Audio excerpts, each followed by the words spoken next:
As the life cycle of the PlayStation 4 begins to wind down, PSVR owners have been left wondering what the next step for their beloved headset will be. For now, the future remains uncertain, but what's clear is that Sony isn't yet done with this generation of virtual reality gaming.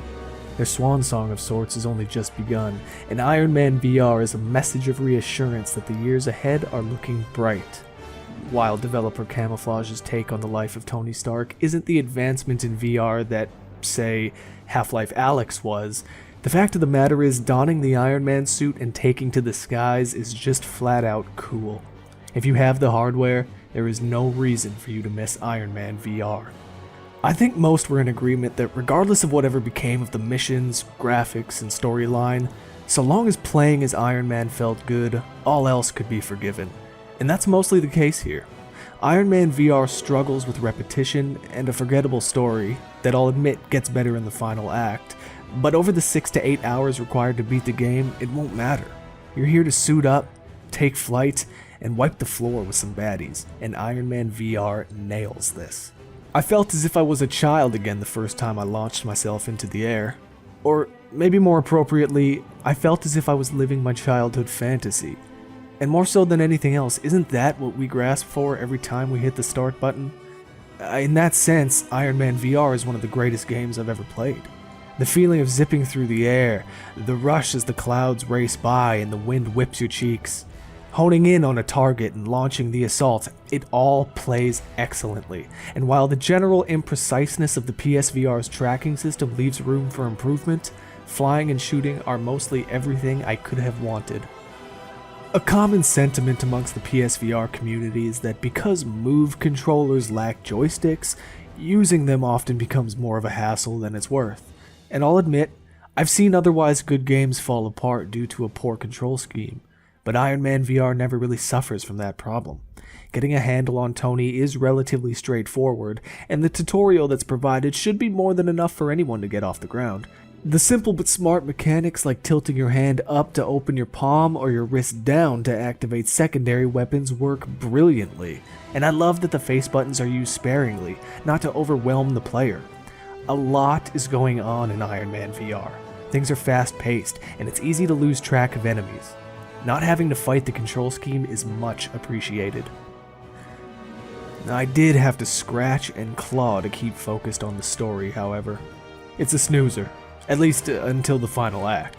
Due to some excessively subpar voice acting, Josh Keaton's Tony Stark is, in my opinion, the worst performance the character has ever received, and a mundane roster of villains, the first 2 acts of the game are a tremendous slog. The final 2 missions are well executed and deliver a couple of beats that land with a generous amount of impact, but overall the story is forgettable. Though, as monotonous as the writing is, the missions and overall structure of the way the campaign plays out are equally so. There are 12 chapters in Iron Man VR, and nearly every one of them suffers from a feeling of tedium for 2 reasons. The depth of the enemy variety is about as deep as a kiddie pool, and every mission boils down to beating this same handful of enemies over and over again. Sure, there are interactive environmental moments where you'll be tasked with, for example, fixing the landing gear of a plane, but the game mostly plays these for you. On top of that, of the 3 boss fights that occur, only the last one truly feels different from the other levels. If it weren't for the moments in between, where Iron Man VR breaks things up and finds its sense of humor, it would all feel like one giant mission. Equally as enticing as putting on the suit, exploring Tony Stark's mansion turned out to be exciting in a different way. I would have liked more rooms to explore, but what's there is a lot of fun, especially the garage. Equipped with a kitchen, gym, and play area, I'd rather not say how much time I lost messing around with everything. Eating a sandwich or some grapes in VR wasn't supposed to be this satisfying.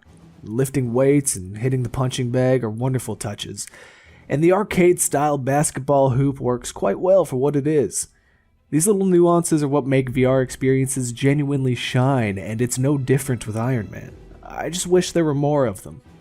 As you progress through the story, each mission opens up with further challenges becoming accessible to the player. On top of this, each stage has a free fly mode where you can hop in and explore the map until your heart's content. These didn't do enough to keep me coming back, but they're there nonetheless. The big problem is that not only do the environments suffer from the same sort of screen door effect that plagues every PSVR game, but the levels are uninspired and lacking any creativity. The lighting is fine and sunsets go a long way to mask a lot of the shortcomings, but if you slow down and take a look at your surroundings, you'll see things struggle to hold up. Shanghai, for example, was great upon my first arrival.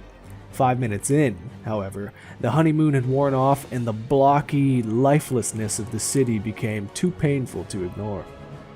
You would think with how often Iron Man VR needs to load that there would be a bit more to those levels, but sadly that isn't the case. I couldn't believe how often I was standing in complete darkness as the game chugged along, jumping between cutscene and gameplay. Sometimes you'll get a loading screen with a few pages of information you can flip through, but these never change. It would have done wonders if there was some target practice to utilize while waiting, especially given that you retain all the inputs during these downtimes. Honestly, though, what does it all matter when the core experience is something you've wanted since you were 5 years old? Despite several issues, Iron Man VR was worth the time. A severely repetitive mission structure, lackluster enemy variety, mediocre environments, and a dull story can't stop this train from rolling. It's the beauty in the uniqueness of its sales pitch. This is the closest to being Iron Man you'll ever get. We're in this exciting, quiet before the storm era of VR gaming. Developers have the opportunity to lay extensive groundwork and show us the possibility of what we'll see in the future. And that is what Iron Man VR has going for it.